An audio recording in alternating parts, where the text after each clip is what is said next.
Good morning to those of you out there on the West Coast. Good afternoon to those of you here on the East Coast with me. It's a beautiful day. I'm excited to talk about one of my favorite topics, just understanding people, right? The 5 types of people all small businesses must meet out there. I did want to sit there and just point out something in case you missed it. I'll treat this as a tip as we get started. If you didn't see recently, I think I just did this yesterday, and I apologize. So much goes on in my head that I forget what I did a minute ago. But I think yesterday I posted, and somebody on my team might be able to share a link, but I posted on LinkedIn the org chart for CMS, Centers of Medicare and Medicaid in HHS, right? And I posted their org chart. This org chart is 79 pages. I feel like there's close to 1,000 names in there, and hundreds of office names. When I look at an org chart like that, I find it is awesome for business development and capture activities, but business development in particular. If I want to sell the CMS, like somebody who's in our community here, if I want to sell the CMS, I now have an org chart that tells me the different offices. Where would my thing, workforce development or cybersecurity or digital transformation, where would that fall? And in this org chart, because they did such a good job laying out all their offices, you can drive straight down and go, oh, here's the office that does strategic policy. I can help with that. I'd like to call. And so then there's 2 or 3 people in that office, the leaders in that office. So go take a look at that. If you haven't done it, if you're interested in HHS and CMS in particular, you'll find it. Otherwise, just keep tracking on an organization's org charts. They're great ways to learn about an agency as you're diving in and doing your research. Thanks to everybody engaging on chat. I really appreciate that. Let me just get my ducks in a row and we'll get off to the races.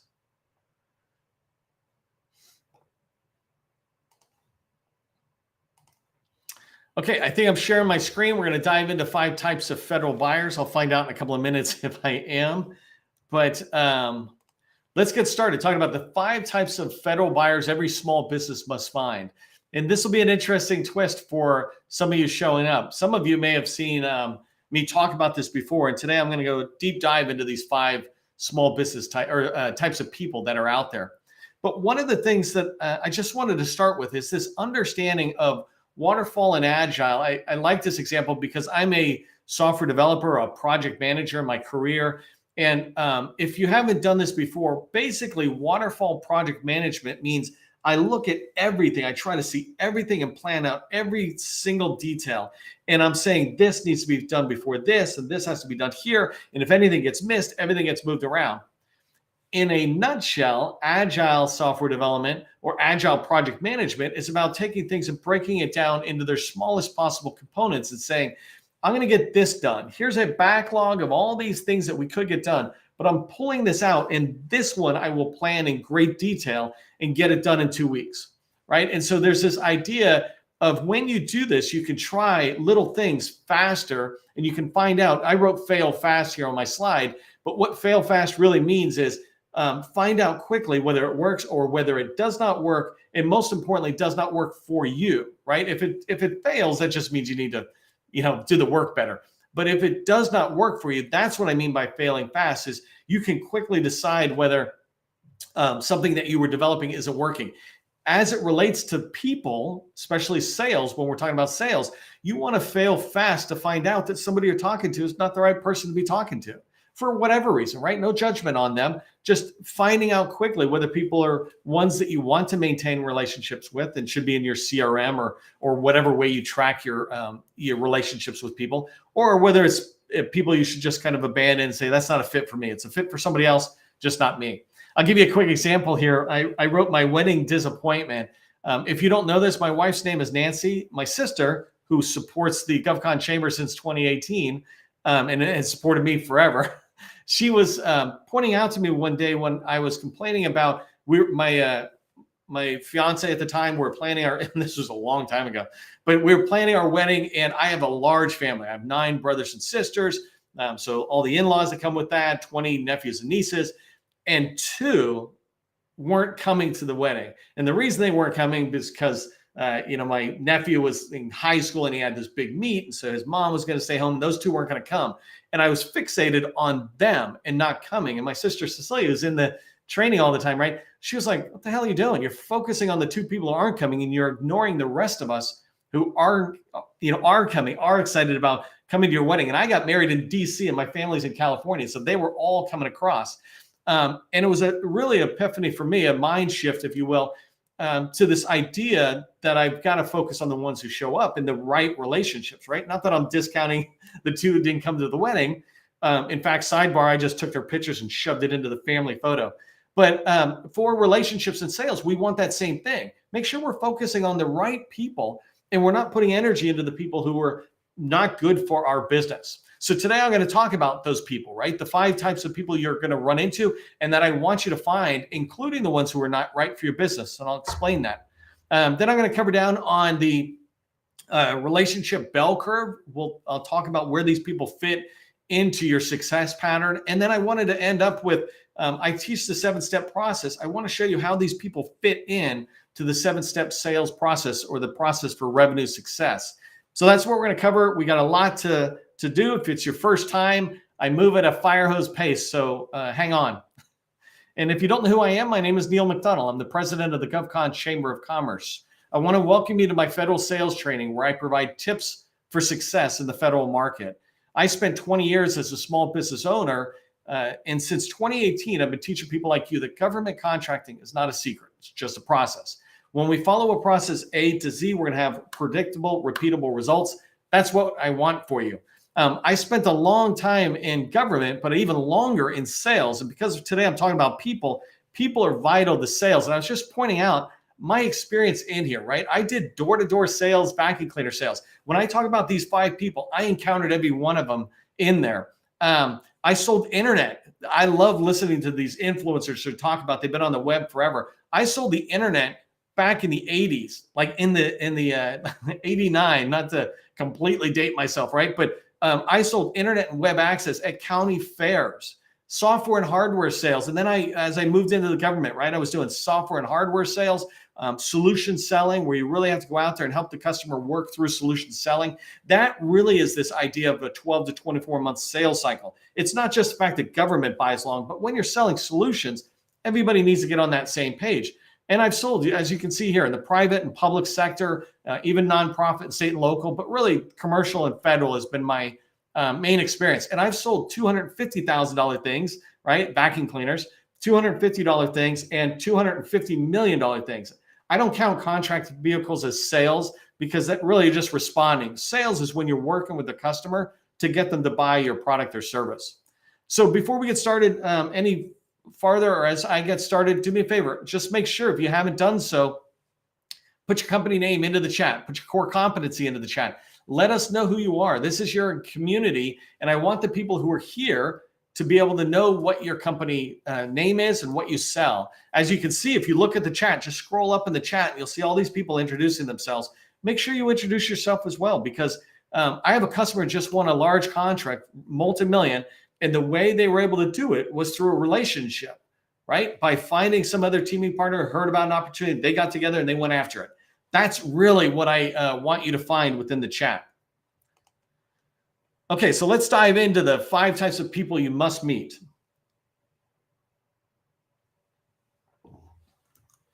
So as we move forward, the first group of people you want to meet, these are the innovators. And I want to use this example from the iPhone, right? There's innovators, early adopters, early majority, late majority, and laggards.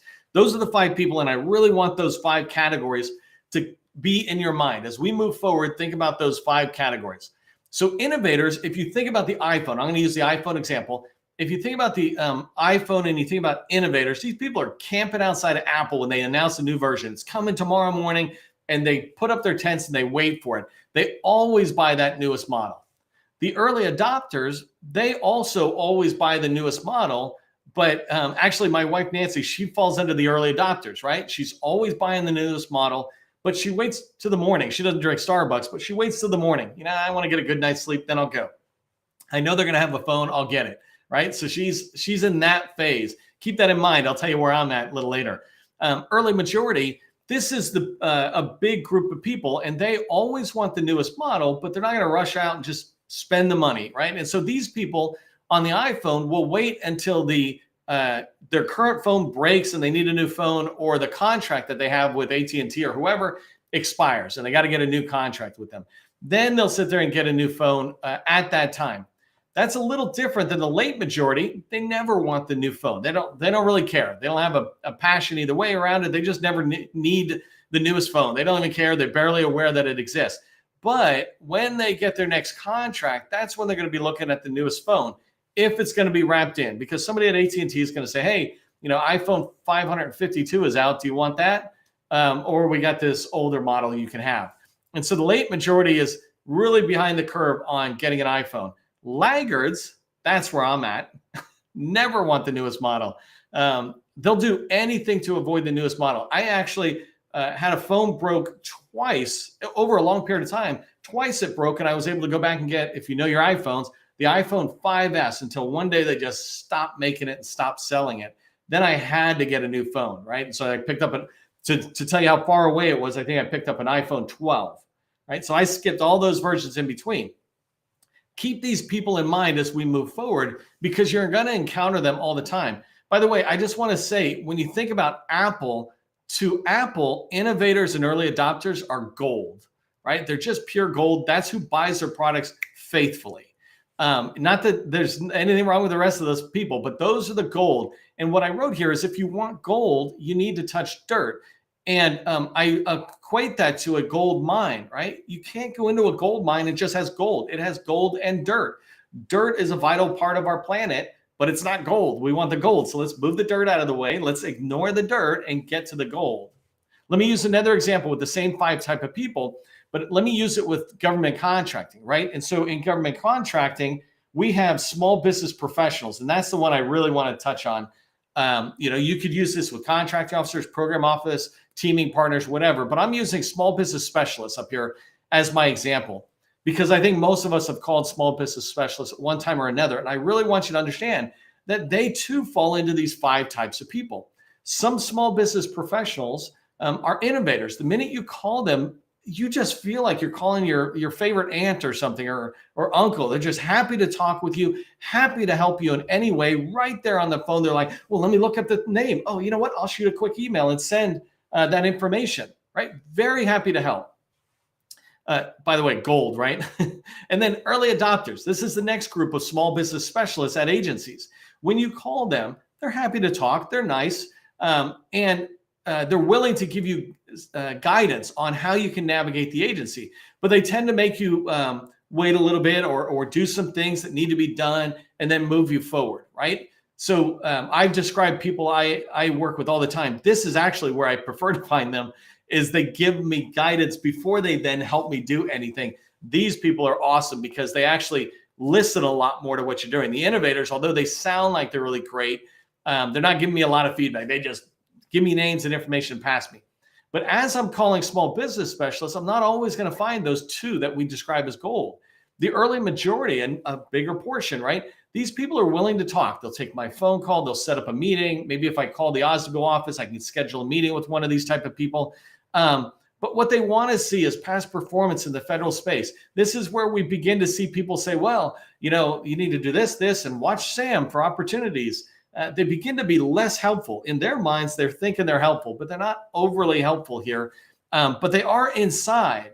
And if you have past performances in the federal space, they begin to go, well, okay, if you've done something there, maybe we'll push you forward.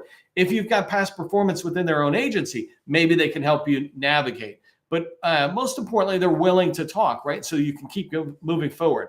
But as you move on, many of us have run into these last 2 groups, the late majority. These are the folks who take the call and then they're like, I wish I could help. I can't help you. And they really just won't help you. My favorite line is when somebody asks me, like my wife will say, hey, did you get a chance to take the garbage out? I had a chance. I did not take that chance. It's like, I'll do it now or something. But it's the same thing here. Don't tell me you can't help me. You can help me. I can tell you exactly how you can help me. You just won't. And so these ones are really tough. They'll be friendly on the call, but they won't go anywhere. They won't do anything. They won't even really be willing to talk. They're just having a conversation. And laggards, they just act like you're doing something wrong. And I don't know if you've ever experienced this. And I actually don't need you to put it in the chat. I'd rather have you tell me who you've called that are innovators and early adopters. But laggards are those ones where you call. And if I've got people from the government on, I'm telling you, These people exist for sure in the small business profession, where you call them and they make you feel bad for calling. How'd you get my number? Who cares? You're the small business specialist for the agency. Like, you're the point of contact. It's on the website. It's on these things. But when I call you, you make me feel bad, right? You make me feel less than. No one does that to a large. They do it to smalls. But what I want you to understand is there's 5 types of people. No matter where you, who you're calling, what type of people you're calling, they're gonna fall into these categories. And the reason it's really important for me is that when you go to a gold mine and you dig, you don't fixate and complain about the dirt. You just keep digging through the dirt. You know there's gold in there and you just keep digging. But sometimes when we do sales, when we're reaching out to small business professionals, teammates, whatever, we fixate on the dirt. We fixate on the late majority and laggards and these people who are not helpful for whatever reason. And we don't keep digging for the gold. And that's what I want you to keep in mind as we move forward. So let me talk about this thing here. I call it the relationship bell curve, the adoption bell curve. It actually is the technology adoption life cycle, or technology life cycle is where I got it from. In fact, I can tell you the book you want to be tracking on, if you like book recommendations, this is called Crossing the Chasm. I first read it, I think back in, I think I read it in 91, right before I went into the Army, because I was working in tech and all that. And then I definitely started reading it in 2004 over and over again. And certain books like that, I read a lot. But this bell curve puts those 5 people I just mentioned in perspective. And this is what I want you to understand.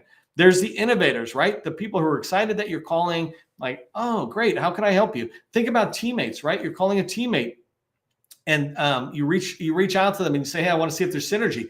They're like, absolutely, let's jump on the phone. Let's see. They're just willing to talk and willing to figure out where there could be a win-win. 2.5% of the people you call are going to be those folks. And so let's use 100 people just for the moment. 2.5% of those people are going to be innovators, excited for you. Early adopters, though, same kind of thing. They're still gold. 13.5% are going to be that. So out of 100 people, 13.5 people, let's call it 13, 14 people, or in this case, I really like putting them together and say there's 16 people who are gold. These are the ones who are going to talk to you.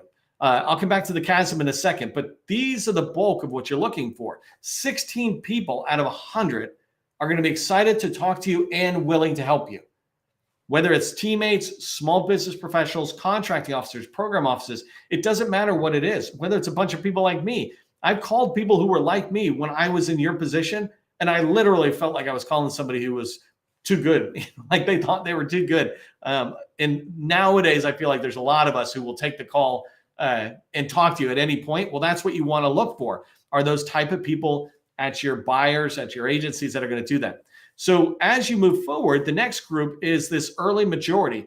The early majority is 34%. So 34 people out of 100, they're going to talk to you, but they're the ones who want to see past performance. And what this really means is that these people here in the early majority, they're looking to see that you have a relationship with early adopters and innovators. So remember, I said early majority, they're looking for past performance. That's really helpful to them. They want to see that somebody else has paid you before they take a chance. And so this is one of the reasons, by the way, when I say 3 streams of making money, sub under a small, prime, and sub under a large, for smalls, larges tend to be laggards, the agencies tend to be in the middle, and small businesses are the early adopters and innovators. These people will take a chance on working with you as a teammate. So as you move forward, your early majority is 34%. And then you see on the other side, you got late majority and laggards. These late majority and laggards make up 50%. Basically, 50% of the people you call are not going to want to talk to you. One way or another, it doesn't matter what it is, they're not going to talk to you. I used, as you move forward, what I said was people tend to fixate on that. Well, that's an awful lot of people to be talking to. So if all you do is call 50 people, not 100 people, then maybe you're only going to get the late majority and laggard, and you give up, right? You're like, oh, I'm just getting too much dirt, too much friction, too much pain. You've got to keep digging forward. And I'm going to put this in perspective on the next slide as it relates to the 7-step process. But what I want to convince you of is that there are people who would love to talk with you. And if you're not talking to them right now, you're not calling enough people. You're not moving enough dirt out of the way so you can get to those golden people, those people who are excited that you're calling, or at least willing to talk with you and help you and guide you through their agency. Like I said, with small businesses, we have a directory. It's 1,000 plus small business professionals in the federal market. And I guarantee you, I can go through there and call a lot of them, and unfortunately find that some are on the right side of the bell curve. That's okay. That's their job. I don't have to dwell on it. I just mark them off as don't call back and move forward on this. The one thing I would like to point out is this crossing the chasm. This comes from the technology adoption curve. And so when you think about technology adoption, think about electric cars. Electric cars are pretty known now, but when this book was written about crossing the chasm, they were fairly new. They were just coming out. People were just thinking about it. Tesla didn't exist. And the question would be posed to people, when are you going to buy an electric car, right? And so if the answer is when hell freezes over, well, that person's a laggard, right? And you can work your math through here. Oh my God, the first chance I get, you're innovator and you're rich, right? Early adopters, it's like as soon as I can line up the financing or something, as soon as they have a payment plan, you're an early adopter. For the rest of us, early majority, we're absolutely there as soon as the technology is proven, as soon as electric cars are proven safe, they can drive long distances because, that's important, and that they're a little bit more affordable, right? So this early majority, well, that is this chasm.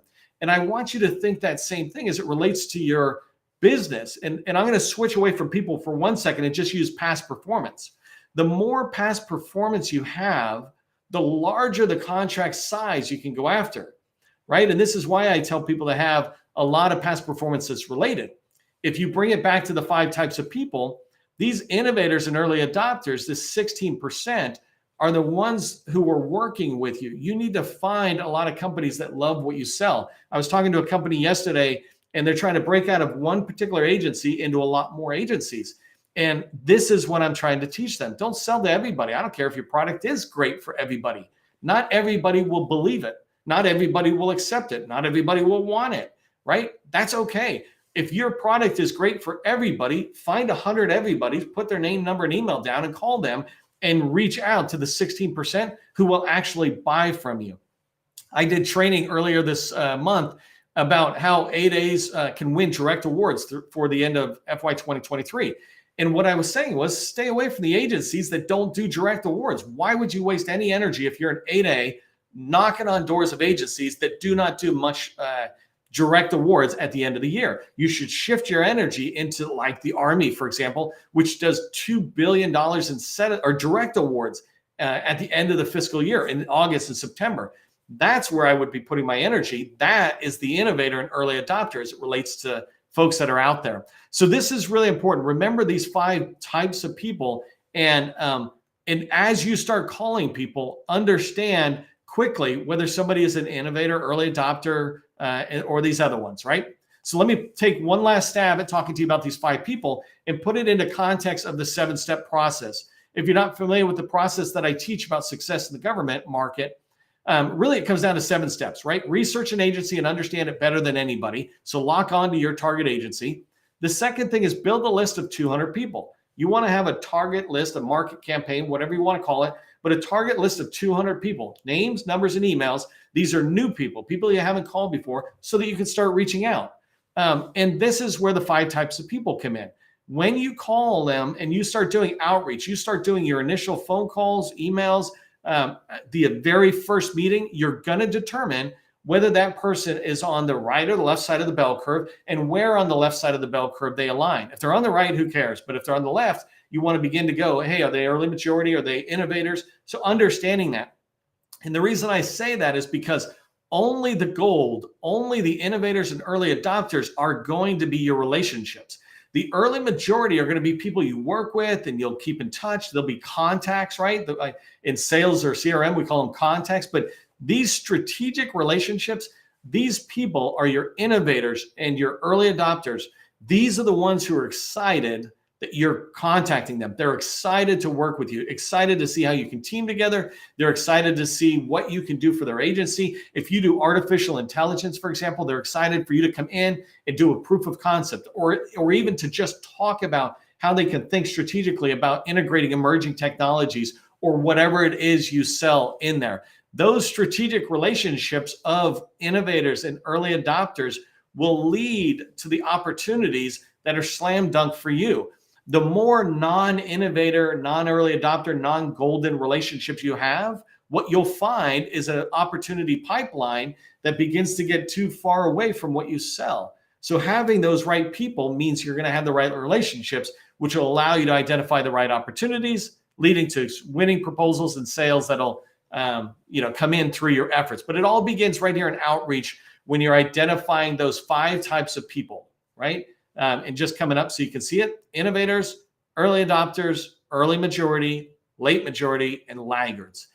Do not complain about the late majority and laggards. Sometimes you are a late majority or laggard. Somebody is trying to sell to your company, like my services or payroll services or something else. You go, I don't want to talk. That's fine. That's just where you're at. I'm a laggard on certain things. It's not bad to be a laggard, and it's not great to be an innovator. It's just great to find the innovators so you can work with them. Okay, so let me wrap up here, and just some things I want you to remember as we move forward, right? Start with that targeting. Build a list of 200 people. You want that list to have enough people that you can reach out to and find the 2.5% or the 13.5% that make up those golden innovators and early adopters. The second thing I want you to remember is to reach that 16%.